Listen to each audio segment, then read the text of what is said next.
Welcome to the Michigan Golfer Show with your host, Bill Shelton. Join us each week as we explore the people, the places, and the events that shape our great game. Well, hello. My name is Jerry Matthews. I'm a golf course architect, and I thought we'd give you a sneak preview of the new golf course we're doing here at A-Ga-Ming, which has an existing 18-hole golf course. The new golf course is under construction. Will open in the spring of 2005, which is next spring. We are on the back tee of the first hole here at the new course called Sundance, and it's a little over 400 yards to the green from here. We have 4 sets of tees. We'll play about 69.95 from the back tees and going down to about 5,200 from the forward tees for the ladies. The hole is downhill, as you can see. Both starting tees are on top of a beautiful ridge that oversees most of the golf course. On the back tee of the 10th hole here, and again we have a 4-tee system. They're step tees, and they're all very large tees. And the hole plays, it's pretty much straightaway hole, but there's a slight dog leg appeal to the hole because of the large fairway bunker on the corner out there on the left. We're now on the back tee on the 8th hole at the new Sundance golf course.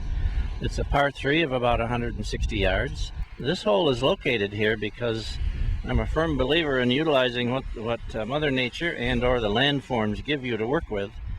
And as we drive down the entry road into this golf course, which is over on the right, you come past this ridge that we're standing on, that the tees are built on, and then there's a nice valley, and then there's also a really nice small little ridge over there next to the road, which when we first saw it, I said there's a tee site and there's a green site. We're now on the back tee of the 9th hole at Sundance, obviously a finishing hole for the front 9. It's probably one of the longest holes we have, and possibly the most difficult. It's a par 5, double dog leg right. The back tees are in a clearing, a little ridge, and we had to shoot across some natural wetlands, cedar swamp, if you will. So the opening is relatively tight. The landing area is very generous, very wide open. One of the things that we like to do is create the visual image that a golf hole is a bit more difficult than it really is. We're standing on the middle, or senior tee, or whatever name we could give it. This is a par 3 over water. It ranges from 180 yards to 150 to 130, which is the tee that we're on, and the forward tee plays at about 100 yards across the water. What we have done here, again, utilizing the landform that's given to us of these ridges that generally run north-south on this property. Of course, then there's valleys in between them. We have dammed up the lower end of the valley at the far end of the pond down there. That's an earthen dam, so we have created this pond. The soils here are quite light and sandy, so there's a PVC liner under that entire pond. The green is across that pond behind the rock wall. I'm a firm believer in utilizing natural resources that exist upon a site. The rock is all on this site. There's an awful lot of rocky material here, some really beautiful big boulders to work with.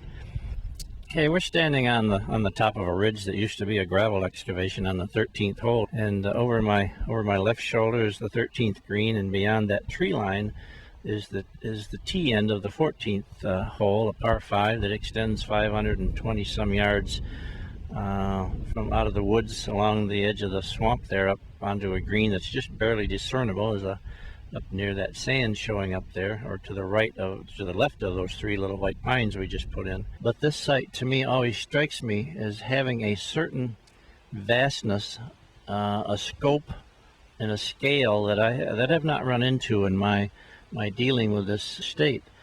The site is really 2 dominant ridges, and we've tried to capitalize those ridges by putting tees and greens on them and playing up to them and playing off them. And the scope of the site always stuns me when we come up here and review what we're doing and we're trying to do. I think visually it's going to be an extremely attractive golf course, a very friendly golf course, and while it's very open, it's very spacious. We've given them a lot of room to play golf, and I think this site is probably one of the more enjoyable ones I've ever had. Now on the to-be tee sites of the 17th hole at Sundance, which is, you You will see here shortly we're just under construction. We've got it cleared and we've done some very rough grading. One of the key things we look for on this site, as we do any site, we look for highs and lows in ground elevation to play golf to and from. And of course this site is blessed with some magnificent ridges. We are essentially on the same ridge that the golf course sits on. It's just about the same elevation. And so we have played number 16 up here, which is unfinished at this point. But you can see why we're up here. When we came here, although this was all wooded, we were pretty certain, we knew we would see a glimpse of Torch Lake. I like the water on the 18th hole, and I like to make it, give it a bit of a challenge. So we have built a sort of a semi-peninsula green. It's got water all the way across the front and part way around the back. But this finish hole is all in the second shot, and if you make that well, you're going to score well. If you don't, you might have a little trouble. But I think it's a great finishing hole, and it's very picturesque, and I think it'll be extremely well received.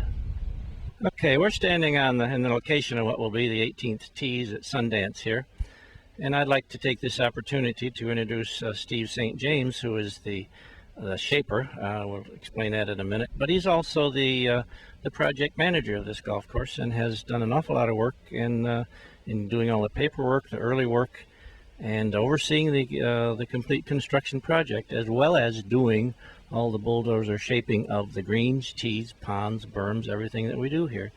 Steve is very good at interpreting not only our plans, but our comments and our discussions on what we're trying to achieve. And I must say that Steve has a lot of ideas of his own that he brings forth and we talk about and he creates. So he does an awful lot of work, and we work together, and his background goes beyond what I will get into today, but my experience with him has been very good. And I think it's a pleasure to be on this golf course with him. Well, thanks. I don't know what I could add to that, because it's probably the most glowing review I've ever had. Working with a variety of architects, it makes a difference when you do gel with one in particular. Jerry and I seem to have a professional camaraderie here that works well.